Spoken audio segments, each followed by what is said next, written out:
자, 오늘 말씀은 지난주 상황과 비슷합니다. 우리가 지난주 본문에서 바리새인들과 헤롯 땅 사람들이 예수님을 말의 올무에 걸려 넘어지게 하려고 찾아온 본문을 봤는데요. 이번에는 사두개인들이 예수님을 올무에 걸려 넘어지게 하려고 찾아옵니다. 지난주 바리새인들이 가지고 온 주제가 세금에 관한 것이었다면 이번에 사두개인들이 가지고 온 주제는 부활입니다. 사두개인들과 바리새인들은 일종의 경쟁 관계 안에 있었습니다. 그러다 보니까 이 사두개인들 입장에서는 우리는 지난번이죠. 예, 방금 전에 예수님과 바리새인들이 이제 논쟁을 했는데 그 논쟁에서 바리새인들이 이기지 못했단 말이에요. 물러난 것을 이 사두개인들이 보게 됐죠. 그러면서 만약 우리가 이번에 예수님을 말의 올무에 걸려 넘어지게 한다면 우리의 권위가, 우리의 입지가 더 커질 수 있을 것이다, 이런 생각을 하면서 예수님께 찾아왔을 것입니다. 자, 그래서 오늘 이제 이 바리새인, 사두개인에 관한 이야기를 좀 해야 되는데, 지난주에 제가 설교를 하고 나서 집에 가다가 잘못 얘기한 내용이 있어서 잠시 수정을 하도록 하겠습니다. 제가 지난주에 바리새파 사람들이 모세오경만을 성경으로 인정한다라고 설교 시간에 얘기를 했어요. 잘못된 얘기입니다. 잘못된 얘기예요. 바리새인들은 모세오경과 예언서, 성문서 모두를 성경으로 인정하는 사람들이었습니다. 심지어는 구전 율법까지 믿는 사람들이었어요. 모세오경만을 믿는 사람들은 사두개파 사람들입니다. 제가 착각해서 지난주에 원고를 안 보고 막 설교하다 보니까 착각해서 그랬는데, 모세오경만 믿는 사람들은 사두개파 사람들이고 바리새파 사람들은 모세오경과 구약성경 그리고 심지어 구전율법까지 다 믿는 사람들이 이제 바리새파 사람들이에요. 그러다 보니까 이제 바리새파 사람들의 신앙관과 사두개파 사람들의 신앙관이 서로 다르다 보니까 여러 가지 면에서 경쟁 관계에 있고 이제 부딪히는 일들이 많았습니다. 그러니까 지난주에는 이제 바리새 사람들이 와서 예수님께 질문했고, 오늘은 이제 사두개파 사람들이 와서 질문을 하는데, 복음서를 읽다 보면 이 바리새인이라고 하는 말이 굉장히 많이 등장을 하는 걸 볼 수가 있어요. 제가 그래서 실제로 얼마나 등장하는지를 찾아보니까 예수님과 논쟁할 때 대부분 바리새파 사람들이 등장을 하더라고요. 어떤 바리새인이 이렇게 등장을 해요. 반면에 사두개 사람들은 그렇게 많이 등장하지는 않습니다. 바리새인들이 10번 정도 등장한다고 치면 사두개파 사람들은 한 2번이나 3번 정도, 이렇게밖에 등장을 하지 않죠. 그래서 예수님 당시에 예수님과 가장 많은 갈등 관계에 있었던 사람들이 이제 바리새파 사람들입니다. 자, 개신교 안에 많은 교단들이 있어요. 저희는 이제 장로교죠. 자, 위니펙에 장로교도 있고, 침례교가 있다 없어지고요.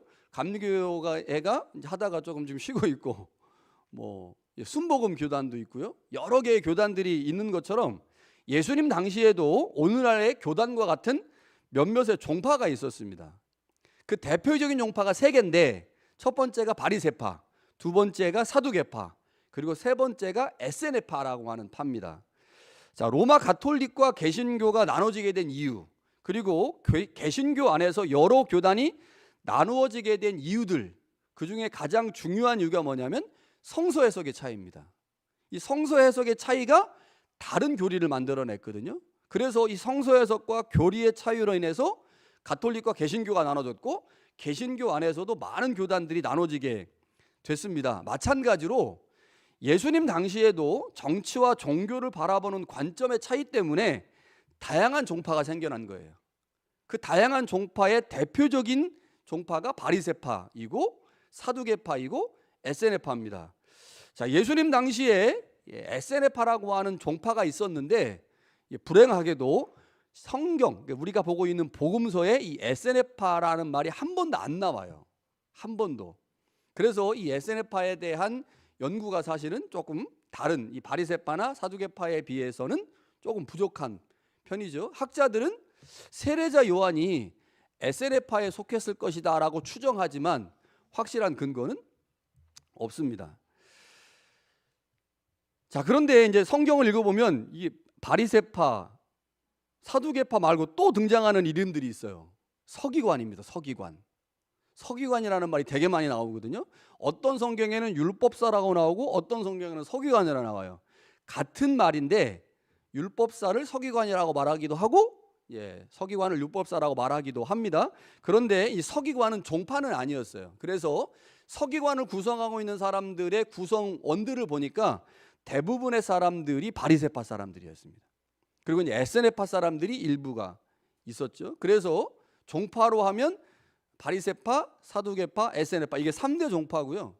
그 이후에 뭐 다른 뭐 열심당이라든지 이런 다른 소수 종파들이 있었지만 3대 메이저 종파는 이렇게 되고 그 안에 이제 서기관들이라고 하는 하나님의 말씀을 필사하는 사람들이 따로 존재하고 있었습니다. 자, 바리새인들과 사두개인들을 비교해 볼 때 바리새인들의 특징이 있고 사두개인들의 특징이 있는데 사두개파 사람들을 바리새인과 비교해 보니까 바리새인과 다른 중요한 특징이 하나가 있는데 그게 뭐냐면 부활을 안 믿는 거예요.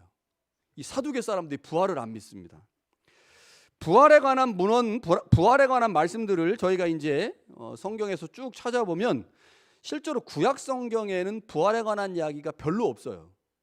그리고 굉장히 암시적으로 나와 있고 약하게 나와 있습니다. 그러니까 명시적으로 안 나와 있는 거죠. 주로 이 부활에 관한 이야기가 중간기 문헌에 나와 있습니다. 우리는 지금 중간기에 쓰여진 신약과 구약 사이에 쓰여진 문헌을 성서로 갖고 있지 않기 때문에 이 중간기 문헌에 대해서 아는 게 거의 없어요. 교회에서 가르치지도 않고요. 그러나 예수님 당시의 유대인들은 구약 성경하고 이 중간기 때 쓰여진 문헌들을 가지고 있었습니다. 그래서 구약 성경도 읽고 이 중간기 문헌도 읽는데 이 중간기 문헌에 주로 부활 얘기가 있어요. 그러니까 바리새파 사람들은 이 중간기 문헌을 인정하고 믿었겠지만 사두개파 사람들은 모세 오경이 진짜 성경인데 그 모세 오경에 부활에 관한 이야기가 나와 있지 않으니 다른 성경에 나와 있는 부활 이야기는 모두 가짜다라고 생각을 한 거예요. 그래서 그래서 이제 예언서 나와 있는 부활 이야기, 뭐 다니엘서 나와 있는 부활 이야기, 중간기에 있는 부활 이야기들은 이건 조금 문제가 있는 거다라고 하면서 이제 거부를 하게 된 거죠. 중간기 때 이스라엘 사람들의 신앙을 기록하는 중요한 방식으로 사용된 게 묵시문학이라는 게 있습니다. 묵시문학. 이게 이제 우리가 그 성서를 기록할 때 예를 들어서 다윗이 시의 형태로 기록을 했죠. 그게 시편이잖아요. 아가서도 이제 시의 형태로 기록된 건데 역사 형태로 기록된 책들도 있죠. 여호수아, 사사기 같은 역대 형태로 기록됐지 않습니까? 그런데 이스라엘 사람들이 성서를 기록하면서 이제 묵시문학이라고 하는 문학 형태로 기록을 했는데 이 묵시문학에 부활에 관한 이야기, 내세에 관한 이야기가 많이 들어 있어요. 근데 이스라엘 사람들 중에 이 사두개파 사람들은 이 묵시문학의 영향을 받은 유대교의 내세 개념하고 부활 개념을 이단 사상으로 생각했어요. 잘못된 거다. 그러면서 이게 굉장히 심하게 배격을 한 거죠. 그러니까 바리새인들하고 사두개인들하고 비교해 보면 바리새인들은 부활을 믿어요. 내세를 믿습니다. 근데 반대로 사두개 사람들은 부활을 안 믿어요. 왜 부활을 안 믿느냐? 내세를 안 믿으니까. 그러니까 새로운 세계, 죽음 이후에 사후 세계가 없다고 생각하니까 사후 세계에 가려면 뭐 해야 돼요? 이 몸으로 못 가니까 부활을 해야 되잖아요. 그러니까 사후 세계를 인정 안 하니까 부활 자체를 인정하지 않는, 이게 바리새인들하고 사두개인들이 분명하게 차이나는 점입니다. 또 다른 하나는 바리새인과 비교할 때 사두개 사람들은요, 정치적으로 매우 강한 성향을 드러냈어요. 정치적 성향이 강했습니다. 이스라엘은 역사적으로 바벨론 포로 이후에 계속해서 다른 나라의 속국으로 살았죠. 바벨론 땅에 포로로 끌려가 살다가 돌아와서는 페르시아의 속국으로 살았고, 페르시아의 속국이 끝나니까 헬라의 속국으로 살았고, 헬라의 속국이 끝나니까 로마의 속국으로 살았어요. 아주 긴 시간 동안 이제 이스라엘 사람들이 속국으로 살았는데, 말라기부터 세례 요한까지의 기간을 중간기라고 부르는데, 이 중간기 기간 동안에 이스라엘이 잠시 동안 독립을 한 적이 있습니다. 그러니까 바벨론 포로 갔다가 돌아와서 페르시아의 속국으로 살다가 페르시아가 무너지고 나서 헬라의 속국으로 살던 그 시간에 잠시 동안 독립을 해서 독립 왕국을 만들었어요. 그 왕국을 뭐라고 부르냐면 하스모니안 왕조라고 불러요.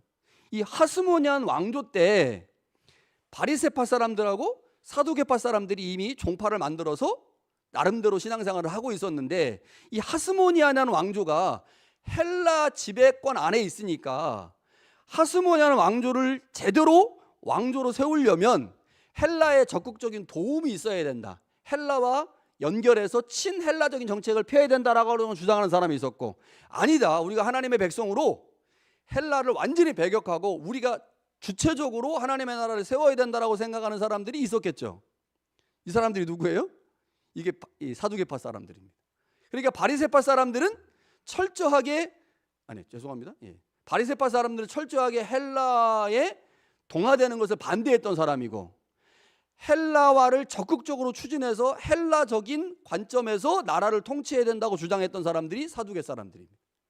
그러니까 부활이나 내세 관련해서도 바리새파 사람들과 사두개 사람들이 이제 극단적으로 대립을 했고, 또 정치적인 성향에서도 헬라화를 적극적으로 반대했던 사람들이 바리새파 사람들이고, 헬라화를 적극적으로 찬성했던 사람들이 사두개파 사람들입니다. 이렇게 이제 두 개의 종파가 이스라엘의 중요한 신앙의 기둥으로 있었죠. 자, 그런데 이 사두개 사람들이 한번 생각해 보세요. 내세를 안 믿어요. 부활을 안 믿어. 그러면 우리가 죽으면 끝나는 거잖아요. 내세를 안 믿으니까. 여러분, 죽으면 끝난다고 생각해 보세요. 그러면 어떻게 삶을 사시겠어요? 우리가 지금 죽음 이후를 준비하잖아요. 우리는 그리스도인을 죽음 이후를 준비한단 말이에요. 그래서 죽음 이후를 준비하기 때문에 그것 때문에 이 땅에서 누릴 것도 좀 덜 누리고, 이 땅에서 내가 하고 싶은 대로 하지 않고 저 땅을 준비하며 삶을 살잖아요. 그런데 저 땅이 없어. 저 땅을 가기 위한 부활도 없어. 그러면 당연히 어디에 초점이 맞춰지겠어요? 이 땅에서의 삶에 초점이 맞춰지겠죠. 그래서 이 사두개 사람들은 현실 정치 세력과 결탁을 해가지고요, 그 다른 어떤 종파보다도 상당한 권력과 힘을 가지고 있었던 사람들입니다. 굉장히 영향력이 있었던 사람들인 거죠. 자, 그런데 종교적으로 보면 사람들이 바리새파 사람들을 존경했을까요? 사두개파 사람들을 존경했을까요? 당연히 바리새파 사람들을 존경했겠죠. 왜냐하면 그 사람들은 거룩하잖아요. 정치 세력과도 떨어지려고 하고 이스라엘의 독자적인 노선을 통해서 하나님의 백성으로 살아가려고 하니까, 그러니까 사두개파 사람들이 영향력도 있고 힘도 있고 다 갖추고 있는데, 백성들의 존경은 누가 더 많이 받아요? 별 볼 일 없는 것 같은 바리새파 사람들이 받으니까 이 사두개파 사람들 입장에서는 백성의 존경도 받고 싶은 마음이 들겠죠. 그래서 오늘 찾아와가지고 예수님하고 이제 논쟁을 벌리는데, 재미있는 건 부활을 안 믿는데 부활이 있는 것처럼, 부활을 믿는 것처럼 예수님께 질문을 합니다. 사두개인들이 가져온 이 부활 문제, 이거는 어디에서 근거해서 이 사람들이 이야기를 했냐면 신명기 25장에 보면 형사 취소혼이라고 하는 제도가 있어요. 자, 모경에 나오는 이 결혼 제도는 형이 후사가 없이 죽으면 동생이 형의 아내를 취해 아들을 낳는 제도입니다. 지금까지 뭔가를 열심히 설명했는데 어려운 얘기를 막 해가지고 졸리시죠? 졸릴 수 있어요. 지금부터는 안 졸립니다. 이제 본론이, 그러니까 서론이에요, 서론. 이 사두개파 사람하고 바리새파 사람들에 대한 이해가 좀 있어야 돼서 서론을 한 10분 했어요. 지금 이제 본론에 들어갑니다. 자, 형사 취소혼이라고 하는 제도가 있는데, 형이 후사가 없이 죽으면 동생이 형수를 취해서 아들을 낳는 거예요. 근데 그 아들이 누구의 아들이냐면 자신의 아들이 아니고 형의 아들이 되는 이런 제도를 만들었어요. 왜 만들었겠습니까? 장자를 중요하게 여기던 풍습이 그대로 남아있는 거예요. 장자가 중요하니까 장자가 죽었을 때 동생이 장자를 잇도록 하는, 형의 후사를 잇도록 하는 방식으로 제도를 만든 거죠. 사두개인들은 부활을 안 믿는데 예수님을 올무에 걸려 넘어지게 하려고 부활 이후의 삶을 지금 현재의 삶과 동일하다고 생각을 하고 예수님께 이제 묻는 거예요. 7 형제가 모두 이 여자를 취했는데 부활 때 7 형제 중에 이 여자는 도대체 누구의 아내가 됩니까? 라고 이제 묻는 거죠. 자, 그 말을 들으신 예수님께서 사두개인들에게 이렇게 말합니다. 너희가 성경도 하나님의 능력도 알지 못하는 거로 오해했다. 그러니까 지금 예수님은 사두개인들의 질문에 대해서 너희들이 지금 전제하고 있는 전제가 잘못됐다. 너희들은 지금 죽음 이후의 삶과 현재의 삶이 같다고 생각을 하는데 아니야, 달라. 죽음 이후의 삶은 천사와 같아서 결혼을 안 해. 결혼을 안 하는데 부인을 취하고 안 취하고가 무슨 의미가 있어 라고 말씀하시면서 너희가 지금 보니 모세 오경만 믿는 너희가 보니 성경을 오해했고 성경을 오해하니 하나님을 오해했고 하나님을 오해하니 부활을 안 믿는 거구나. 그러니 너희가 지금 하나님이 보내신 나를 시험에 넘어뜨리게 하려고 시험하려고 지금 찾아온 거나 온 거구나라고 지금 주님께서 말씀하신 거죠. 자, 신약 성서에서 내세와 부활은 매우 중요한 개념입니다. 이것만큼 중요한 게 없죠. 너무너무 중요한 개념이에요. 그런데 모세오경에는 내세와 부활에 관한 언급이 명시적으로 없어요. 명시적이라는 게 분명하게 안 적혀 있습니다.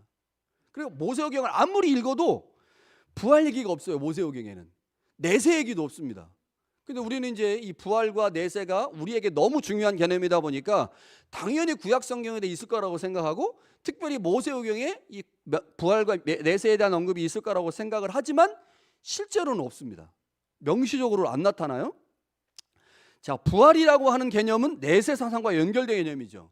내가 다시 살아난다라고 하는 말은 새로운 세계에서의 삶을 위한 거예요. 그러니까 내세를 안 믿으면 당연히 부활도 안 믿게 된 거죠. 자, 근데 여기서 두 가지 질문을 해볼 수가 있어요. 첫 번째는 그러면 구약 성서는 특히 이 모세오경은 왜 내세 개념을 강조하여 드러내지 않았을까?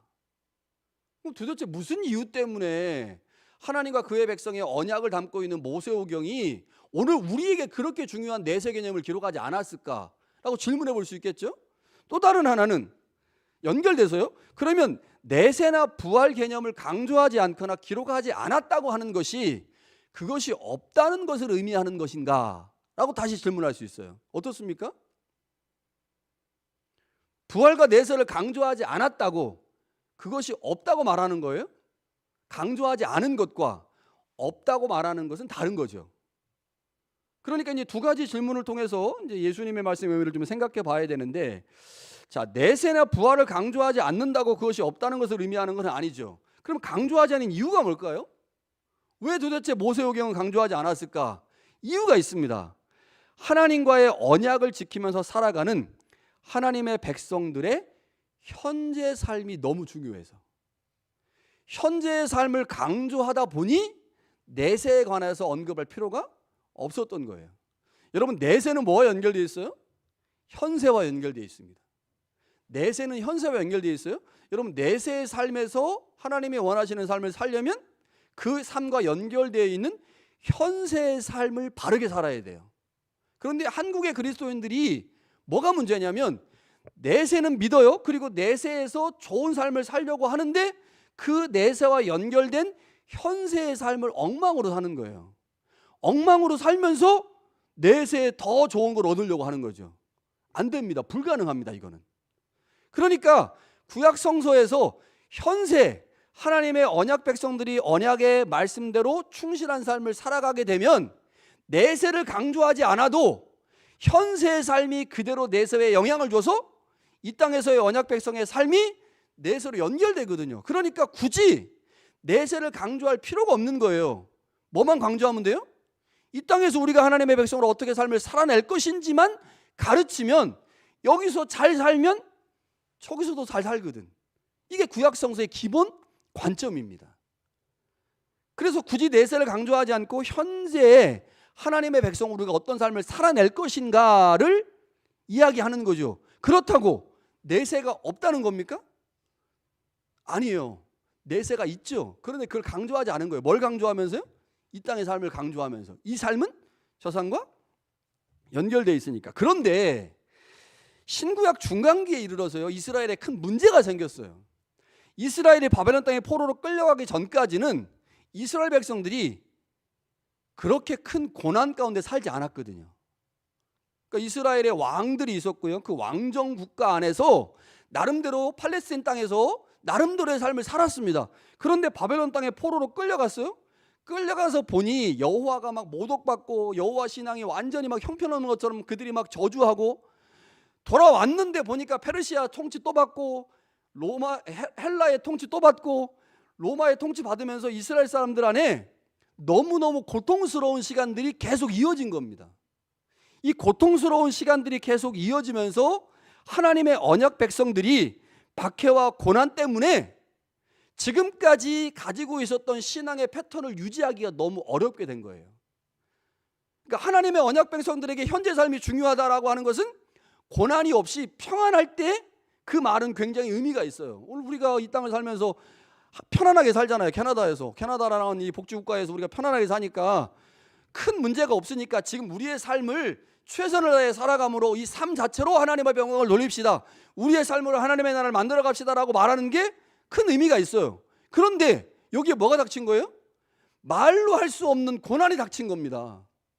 말로 할 수 없는 고난이 닥치니까 이스라엘 안에 지금까지 주장하고 지금까지 생각했던 언약 백성으로서의 현재의 삶에 대한 신앙의 패러다임에 문제가 생기기 시작한 거예요. 이것 가지고는 지금 닥친 고난의 문제가 해결이 안 되는 거예요. 해결이. 어떻게 해야 될까요? 하나님이 신앙의 새로운 내용을 이스라엘 백성들에게 주셨습니다. 그게 뭐냐? 내세와 부활 사상이에요. 그러니까 이 내세와 부활 사상이 중간기 때 생겨났는데, 생겨났다고 하는 말은 이스라엘에게 박해와 고난이 더해지면서 새로운 국면이 벌어졌고, 하나님은 그들이 당하는 박해와 고난을 이길 수 있는 새로운 방법으로 지금까지 감추어져 있던, 강조되지 않았던 내세와 부활 사상을 그들의 신앙의 하나의 축으로 주신 거예요. 그래서 이스라엘 사람들이 이때부터 내세를 꿈꾸기 시작했고, 하나님께서 하나님의 통치의 때에 우리를 새롭게 하실 것이라고 하는 하나님의 온전한 통치가 이루어질 새로운 땅에 대한, 부활에 대한 소망을 가지고 그들 가운데 있는 박해와 어려움을 이겨내기 시작했습니다. 그때 기록된 책들, 그걸 이제 묵시문학이라고 하고, 대표적인 책이 다니엘서이죠. 그러니까 하나님이 이스라엘의 역사 안에서 하나님의 계획들을 지금 드러낸 거예요. 바벨론 포로 가기 전까지는 언약 관계 안에서의 현재의 삶을 강조하시다가 바벨론 포로 이후에 하나님께서 이스라엘에게 새로운 신앙의 틀로 부활과 내세라고 하는 개념을 주셨거든요. 근데 사두개인들은 이 하나님의 큰 계획을 모르는 거죠. 무시한 거야. 모세오경만 붙잡고 있었던 거예요. 계속 하나님의 말씀이 이스라엘의 역사 안에서 어떻게 변화되고 역사 안에서 어떻게 해석됐는지에 대한 개념을 갖고 있지 않았던 거죠. 그래서 이들은 내세와 부활 신앙을 모두 이단 사상으로 거부했습니다. 예수님께서 모세오경에 부활에 관한 명시적 의미 없다는 사실을 주님 알고 계셨습니다. 그래서 주님이 이렇게 말씀하시는 거예요. 야, 너희가 하나님께서 출애굽기 3장 6절에 이렇게 말씀하시는, 나는 내 조상의 하나님이니 아브라함의 하나님이요 이삭의 하나님이요 야곱의 하나님이라 하시거든요. 그러면서 사두개인들이 물어보는 거예요. 야, 너희가 너희 성경 그 모세오경에서 아브라함의 하나님, 이삭의 하나님, 야곱의 하나님이라고 하는 말을 읽어보지 못했느냐? 읽어봤지? 그런데 이제 그 말이 이런 의미를 가지고 있어라고 하면서 주님이 하나님은 죽은 자의 하나님이 아니요 살아있는 자의 하나님이야 라고 해석을 해주신 거예요. 자, 여기서 중요한 게 있습니다. 출애굽기 3장 6절에 아브라함의 하나님, 이삭의 하나님, 야곱의 하나님이라고 하는 말에는 명시적으로 부활에 관한 이야기가 없죠. 여기 어디에 부활에 관한 이야기가 있어요? 없죠. 그런데 그 말씀을 예수님이 사두개인들에게 뭐라고 해석을 하시냐면, 이 말은 하나님은 죽은 자의 하나님이 아니요 살아있는 자의 하나님이야 라고 해석을 해주신 거예요. 그 해석을 들은 무리들이 아이고, 야, 그 말이 그 말이었구나. 하나님은 죽은 자의 하나님이 아니라 살아있는 자의 하나님이라는 말이 아브라함의 하나님, 이삭의 하나님, 야곱의 하나님이라는 말이구나. 아, 그러면 야, 하나님이 누군가를 부활시킬 수 있겠네. 그럼 부활이 명시적으로는 안 나와 있지만 암시적으로 그 말씀 안에 숨겨져 있었네 라고 알게 된 거예요. 무리가 깜짝 놀라고 예수님의 해석에 감탄을 했죠. 사두개인들이 더 이상 그 말을 반박할 수 없었습니다. 자, 이해가 되시나요? 이해가 되십니까? 야, 이거 어려운 얘기인데 이해하시면 우리는 다. 자, 그런데 그럼 주님이 도대체 이걸 어떻게 이렇게 해석했을까? 제가 오늘 설교 제목을 예수님의 성서 해석이라고 정했어요. 예수님은 탁월한 성서 해석자였습니다. 그럼 어떻게 해석하신 건가? 자, 주님이 아브라함의 하나님, 이삭의 하나님, 야곱의 하나님이라고 말해서 부활을 찾아내셨어요. 부활을 찾아냈어요. 그리고 하나님은 죽은 자의 하나님이 아니고 살아있는 자의 하나님이다라고 말씀하셨는데, 주님이 여기서 뭐를 보셨냐면 출애굽기 3장 6절에 있는 동사의 시제를 보셨어요. 이게 중요합니다. 동사의 시제. 자, 무슨 말이냐면 나는 아브라함의 하나님이었다라고 과거 시제로 말씀하지 않으시고 나는 아브라함의 하나님이다라고 현재 시제로 말씀하셨다는 거예요. 자, 그런데 하나님이 지금 모세에게 말씀하실 때, 출애굽을 시켜야 되는 모세에게 하나님이 말씀하실 그때 아브라함과 이삭과 야곱은 이미 죽었습니다. 없어요. 죽고 없어요. 그러면 어떻게 말하는 게 문법적으로 맞습니까? 나는 아브라함의 하나님이었다, 야곱의 하나님이었다가 문법적으로 맞죠. 그럼 문법적으로 나는 아브라함의 하나님이다라는 말은 아브라함이 지금 살아있다라고 하는 말을 전제하는 말인 거예요. 아브라함의 하나님이다. 내가 살아있고 아브라함이 죽은 것 같지? 아니, 안 죽었어. 아브라함도 살아있어. 그래서 아브라함의 하나님이다라고 현재 시제를 사용한 거죠.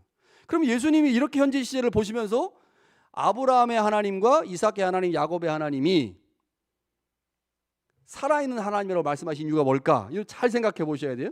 자, 아브라함과 이삭과 야곱은 죽었어요. 그런데 하나님이 모세에게 말씀하실 때 아브라함의 하나님, 이삭의 하나님, 야곱의 하나님이라고 말씀하신 이유는 뭐냐면 내가 그들과 맺은 언약이 있고 그 언약을 따라서 이스라엘 백성들을 지금 내가 출애굽시키려고 하는 거야 라고 말씀하시는 거예요. 그러니까 아브라함과 이삭과 야곱은 죽었지만 뭐는 아직 안 죽었어요? 하나님이 그들과 맺은 언약은 죽지 않았습니다. 언약이 살아있는 거예요. 자, 언약은 두 당사자가 만나서 맺는 거죠. 자, 한쪽 당사자인 하나님이 지금 살아계십니다. 그 하나님께서 그 언약의 다른 당사자들이 죽었음에도 불구하고 그 언약을 기억하심으로 마치 그들이 살아있는 것처럼 말씀하신다는 거예요. 그래서 모세를 통해서 이스라엘 백성들을 구원해 내신 겁니다. 하나님이 그들과 맺은 언약을 하나님이 붙들고 계시기 때문에. 하나님이 이렇게 말씀하신 것을 예수님이 어떻게 이해하신 겁니까? 하나님은 죽은 자의 하나님이 아니다. 그러니까 너희가 지금 성경도 오해하고 하나님의 능력도 오해했는데 하나님이 언약의 당사자로 살아계시다면, 그 언약이 살아있다면 그 언약의 다른 당사자인 아브라함과 이삭과 야곱이 설령 죽었다 할지라도 하나님은 그 언약 때문에 그 당사자들을 살려내신다. 그들이 살아났다라고 하는 것이 가시적으로 어떻게 표현됐습니까? 그들과 맺은 언약이 성취됨으로 이스라엘 백성들이 애굽에서 나왔잖아요.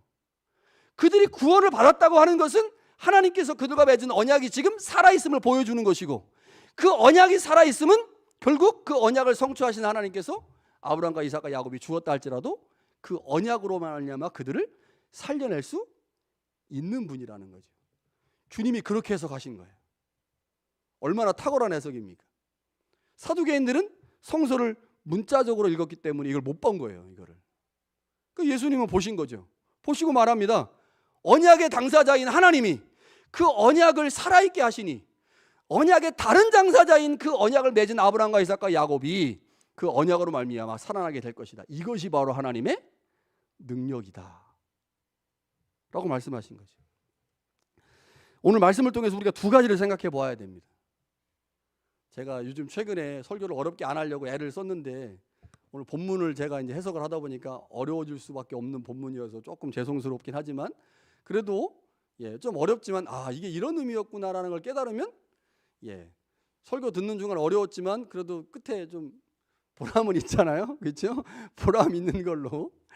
자, 여러분, 우리의 삶의 모양은 우리가 가진 신앙에 의해서 결정됩니다. 여러분, 오늘 우리가 가진 모양, 신앙이 삶의 모양을 결정해요. 자, 사두개인들 한번 보세요. 여러분, 사두개인들이 가지고 있는 신앙이 뭡니까? 내세가 없는 신앙이에요. 내세가 없으니 뭐를 안 믿어요? 부활을 안 믿어요. 부활을 안 믿으니 부활의 능력을 가지신 하나님의 능력을 그들의 삶의 자리에서 경험하지 못하는 겁니다. 그러니까 내세를 안 믿는 신앙이 결국 성소도 오해하게 했고 하나님의 능력도 오해하게 했고 하나님이 보내신 아들을 시험하는 자리에 나오게 만들었어요. 어떤 신앙을 갖고 있느냐가 너무너무 중요합니다. 내가 가지고 있는 신앙은 삶의 모양을 만들기 때문입니다. 여러분, 우리가 어떤 사람을 보면서 야, 저 사람 왜 이렇게 신앙생활 할까라고 질문할 수 있죠. 저 사람 왜 이렇게 신앙생활 할까? 그런데 가만히 살펴보면요, 그것은 그 사람이 가지고 있는 신앙관 때문에 그래요. 신앙관이 그 사람의 삶의 모양이나 방식을 결정한다는 거예요. 좋은 신앙관을 가지고 있어야 돼요. 그래서 우리가 어떤 사람의 행동을 수정하려고 할 때 행동을 아무리 수정하려고 해도 바뀌지 않을 때가 있습니다. 왜요? 그 사람의 신앙관이 행동을 만들었는데 신앙관은 안 바꾸고 행동만 바꾸려니 바뀌겠어요? 당연히 안 바뀌죠. 뭘 바꿔야 돼요? 신앙관을 바꿔야 돼. 여러분, 그런데 신앙관은 어떻게 만들어질까요? 신앙관은 성소를 통해서 만들어집니다. 신앙관은. 여러분, 순복음교회를 다니는 신앙인들하고 장로교회를 다니는 사람들의 신앙관이 달라요. 관점도 다르고 삶의 방식도 달라요. 왜 그럴까요? 성소를 보는 관점이 달라요. 순복음 사람들하고 장로교인들하고.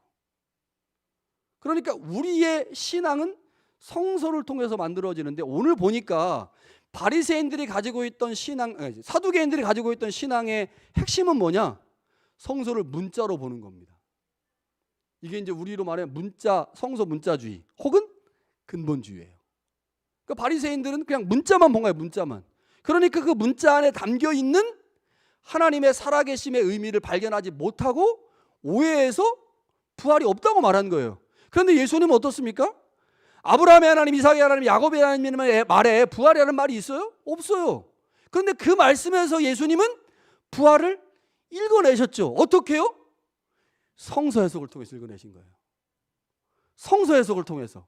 그 성서를 바르게 해석하시니까 그 안에서 부활을 읽어내고, 부활을 읽어내니까 내세를 읽어내고, 내세를 읽어내니까 하나님의 능력을 읽어내고, 하나님의 능력을 읽어내니까 삶이 달라지는 거죠. 사두개인들이 하나님의 능력을 오해한 것, 그것은 성경에 대한 오해 때문입니다. 여러분, 성서를 문자적으로 표면적으로만 읽으면 근본주의에 빠질 가능성이 매우 높습니다. 성경에 대한 오해가 무서운 이유는 성경에 대한 오해가 하나님에 대한 오해로 이어지고, 하나님에 대한 오해가 교회에 대한 오해로 이어지면서 우리의 신앙 전체가 왜곡되거나 무너질 수 있거든요. 그래서 우리가 어찌됐든 간에 성서를 바르게 이해하고 바르게 해석하려고 애를 쓰는 거죠.